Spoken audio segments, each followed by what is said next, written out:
Jules Merrick and Sophie on 2DayFM Breakfast. We're here for Woolworths. Let's go! Hilary Duff is a hextagonal threat. TV star, movie star, singer, writer, clothing mogul, and she has her own fragrance. Oh, smells good. She's sold 15 million albums worldwide thanks to songs like Fly, All About You, and Little Voice.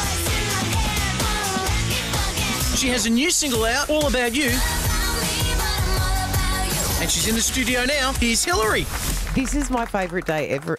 I'm so excited to see you. Oh, Sophie. I didn't know the two of you knew each other. We go way back. How? Yeah, we're all friends. Yeah, we've been friends for, it's been years. Yeah, I mean, God, over like 10, right? Yeah. It's got to be 10 years. Yeah. Were you dating the Madden brothers at the same time? We were dating twins. Is Oh, is that real? that what it's in some weird like sisterhood or something? Yeah, I don't know. I don't know what we are. But were you absolutely certain that when you were going out with Benji and Joel that you had the right twin? That you were actually certain? no, I did. We didn't. Some days we'd go, oh, whoops, we woke up with the wrong one. What are you talking about? I meant... No, Hilary, I meant you were She like... was always cool when I wanted to trade. She'd be like, yeah. Whichever one's not tired. Oh my God, that is... I didn't mean that. I actually meant like when you're having a fight with your boyfriend, you look over and go, oh... I wonder if that one does that. Yeah, has that terrible quality. Yeah, Benji's the nicer one or Joel's the nicer one. No. I have to tell you, Sophie and I also, I had a car accident and Sophie comes out of nowhere on like a rainy day in LA, like an angel. And this girl who hit me, this girl rear-ended me and tried to like run. And Sophie, I think, like took your car and locked her off and was like, she tried to run. And I'm like, Sophie? And she's like, oh my God, Hilary. And we're like, because she was trying to make a runner after she hit it. And so I was taking the number plate and I made sure she stopped. And then Hilary jumped out and I was like, oh, Hilary. Oh, hi. So, yeah. That happens all the time in Hollywood. It does. People hit you and run all the time. Really? That's why I did it, yeah. But how often do you know the person that like that's helps weird. you through the situation? Well, ironically, Sophie had set it up all along so this story would happen. So she was stalking you and then she called her friend and said, cut her off. We're not all stalkers like you. What surprises me most about that story is the fact that it wasn't Sophie that hit you. That's the only thing that it's got me surprised. You know what? I'm actually surprised that I wasn't the one that hit. Too. Yeah, she's a bit like me. Have you had a fair few car accidents in your time? I've had a few, mostly with my own house, though. So that's a good thing. It's always best when there's only one person involved. What do you mean? You know, I've hit my garage a few times and sometimes I've like pulled in too tight. I always have a big car and so like I'll pull in and then scratch it and then usually the next morning still be too close to the wall and then back out and scratch it again and things like that. Do you know what I do? I just fix my car annually because I'm like, I get so many bumps on it in LA that you just fix it at the end of the year. Oh, no, but that's a good plan. Usually I just leave it. Soph once lost a car, didn't you? You what? What do you mean? Yeah, but I found it a couple of days later. No, it rolled down the hill. Oh, that one. Days later? Yeah, no, I forgot to put... What do you mean you found your car a couple of days later? You forgot I've done where that you parked too. it? Yeah, forgot where I parked it, had a cab and then went back and looked for it when I had energy in the Beverly Centre. It was a nightmare. It's 7 floors that look identical. What about the one where it rolled down the hill? Oh, that one, I parked my car on a hill and I came out and it wasn't there because it was down the road because I didn't put the handbrake on. Now let's talk about your tour. How are you still alive if you're friends with Sophie for that long? Because, my God. Now this is your first international promo trip for your music comeback. And what was it that made you choose Australia first? Oh, you know what? It kind of just happened that way. I mean, I love Australia and I've always had such devoted fans here and it feels so good to be back and see all of their excitement and their energy. And some of my favorite shows I ever had were here. And, you know, to kind of get my first performance out of my system here when I feel so much love here was awesome. Yeah. Really good. I've got to say, you're like a superhero as a celebrity. Like, I don't understand how you were in Disney and you didn't have to change your image at all and you matured and totally stayed normal, but you still like as cool with your fans. They've grown with you. How have you done that and not have to do crazy stuff? What's the difference between you and the rest of them? Yeah, a lot of people ask me that. I feel like the honest truth is I'm just kind of boring. I don't have it in me to be like a wild child. That's not true. I have a little bit of a party heart, but I think I took a big break and that helped me a lot. You know, from the time I was 15 to 20, I toured. I was touring the world. And so I was busy. And I got into trouble, but I wasn't like in the clubs in LA. Like I didn't get caught up like that. And then, by the time I was 20, I was just like, I shut my whole business down. I was like, I'm done. I need to like be a human. I don't know what I like. I don't make my own days up, everything's just kind of like planned for me. And that was a bad idea having a kid then, because it's the same again. No, but I mean, I didn't have Luca for like 5 years after that. So I kind of like worked on weird movies I wanted to work on and just did things that made me happy. And I think that helped me like stay normal. What's the hardest part about, staging that comeback? Is there an anxiety thinking, will people still think I'm relevant? Will my fans still like it? No doubt there's an anxiety there. What would be the largest anxiety? Have your headphones been down that entire time? Yes. Okay. She's so much like me. She didn't even notice she can't. She's like, I can't hear. You are so good. Have you just turned are so good. You haven't heard a word we've said, and yet you have conducted one of the most pleasing You didn't interviews. know that I can read lips. Such an amazing talent. Wow. You guys, I'm sweat. That just made me sweat. I'm so embarrassed right now. I'm hot. My face is red. No, it's more than You're amazing. Ironically, you answered the right question for every answer.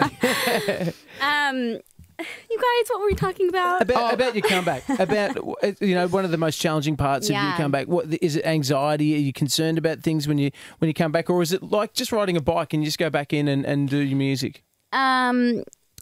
I feel like I have a few ways to answer that. Like, I definitely did get nervous, after having my son and not like being stressed about working, whatever, and just sitting down and being like, what do I really miss? What do I want? What am I like? What was that? What is it that will fulfill me? And it was being on stage again and like making a record and going through that whole like studio process and writing and all that stuff. So I just started again, and I had a little bit of anxiety because you look at like Miley, and who I love and I'm a huge fan of, but she took such a big turn, and I think it's awesome. I think she's like being authentic to her. Yeah. And it's like wild and crazy and people can't understand it, but it is working, and I think it's just her. Yeah, it's her being her. But that's and you so I being think you. that's awesome. But I'm like, is that what I have to do? No. And I just don't have that in me. So I think just being authentic. Like if you're not authentic, people can smell it on you. And I think that like my fans are still there, and I get to